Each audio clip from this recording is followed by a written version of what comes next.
there's a local alcohol board. I was not aware of that. That's pretty neat. I wouldn't either until my brother called me into being on. I mean, asked me to be. Somebody said that Tom was probably on it. Sheriff Schramm would be here. I don't know who else. And your name, sir? Morris Kopka, Yeah. Stan Check. Nice to meet you. Stan Check. Casey Sullivan with the state excise police. Carol Lang's one of those. I thought Carol Lang was, I talked to Brad Bennell and I asked. That's him. Yeah. All right, Give me a motion to open it back up. sure. I moved to reopen the meeting scheduled for today. I will second that motion. Those in favor? Aye. Aye. All right, round two. Okay, we have one permit on the agenda. It's RC 66068874, and we now have a representative here for that business. They had a violation in March of 2026, furnish alcoholic beverage to a minor and sale to a non-member. They paid a $1,000 fine. Just for the record, can you state your name for the board? Stanley Check.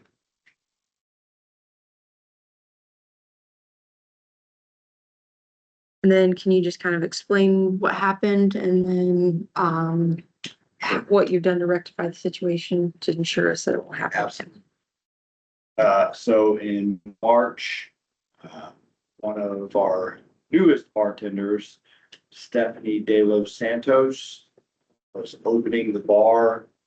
The first two people that walked in, she served them without checking for membership, and she served them without checking for identification for proof of age, which is completely unacceptable. Turns out it was an excise officer, and that the other person with the excise officer was an underage person, and she served them both. So after meeting with our house committee, after finding out about the violation, we met with the house committee of the VFW. And it actually took two meetings, because the first one, we were all so upset about it. We were talking about firing Stephanie, that it's never acceptable to serve a minor. We've since turned to training our bartenders, because we realized that we don't train them when it comes to the bylaws for membership. We tell them about it, but we don't have a formal written document that they sign off on, that they've read it and that they understand it. And if they have any questions, they can ask about it. So that is in regards to serving people that aren't VFW members. And I feel like since COVID, we've developed some bad habits just to keep the club alive, because the canteen was really struggling. And we're a small community and we're tight knit. So, I mean, we do get people in there and regulars that aren't members, and they volunteer their time. And in the past, we've served them alcohol. And since then, we've completely rectified that. We do require the sign-in guest book. And if you're not a member, you have to have somebody sign you in and purchase your drinks for you. So there was some gray area and some misunderstanding in that aspect. We've since turned that black and white, and are giving that training to our bartenders now, so that way they understand it. We're following those guidelines and those laws currently. As far as the serving of an underage minor, completely unacceptable. There's really no excuse for that. I don't need to give any training for that, because when you get your liquor license, there is training provided for that. And if you hold a liquor license, you don't serve a minor ever. So initially, we were going to fire Stephanie for it. Instead, we just gave her a final notice, a write-up. Got that right here. And it took us a long time to deliberate. So we took her off the schedule temporarily until we decided what to do. We put the fear of God in her. And not only her, but the rest of our bartenders, that it is never okay to do that. And if it ever happens again, they will be terminated immediately. So we got her signed right up here. And I do have a training sheet with all the other bartenders with their signatures on it also, but I don't have that provided right here. So that's pretty much it. Okay. I appreciate it. One thing that we stressed to them is you hold this liquor license. We don't give this to you. You go out on your own and you get this. You understand what the laws are and what you need to do.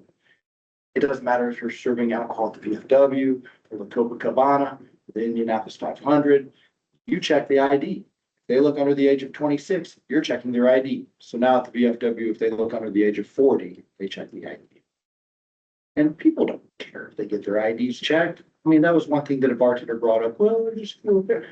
Like, if you feel embarrassed, and this was actually one of my bartenders that said this, I said, Kim, if you feel embarrassed to check somebody's ID, then you should not have a liquor license. I said, you should not be a bartender. Since then, we dropped her down to 1 day a month. That really takes They me don't off. have any trouble checking me at the grocery store if I'm walking out. Right. Sure. Yeah, Sure. so. But I mean, they're required to do it, and they do it every time. They gotta enter the birth date you know, they have to take your ID They and do. enter your birth date every time, so. So, and I think, and that was in front of everybody, including the house committee, and all of our bartenders and staff. And I think that was an eye opener for somebody because I flat out told her, you should not be a bartender. If you just told me that, you should not be a bartender, Kim. And we dropped her down to 1 day a month. That really ticked me off. Mhm. I don't have any other questions. I don't have any questions. I do. Have any questions? Now, sound like you're doing a good job. We're trying. That was really embarrassing. That really could give our club a really bad name. And we're not trying to do that. We're not trying to break the law. We don't like having excise on our backs. It's not something we want. But, you know, it is an eye opener for us and it makes us tighten up our game a little bit. And it honestly made us come up with some improvements as far as the training goes. Cause I'm a big training guy, even at Crossroads, like that's my jam. Like I'm all about developing training and implementing it and making it better and focusing on continuous improvement. So that's what I like to do with the VFW as well. I have no further questions. I make a motion that, you renew their license or approve it. Second, Those in favor? I, So moved. Thanks for coming today. You're welcome. Sorry I was a little bit late. Oh, it's all right. He's trying to take out Crossroads and we're down, Bill's down. Again,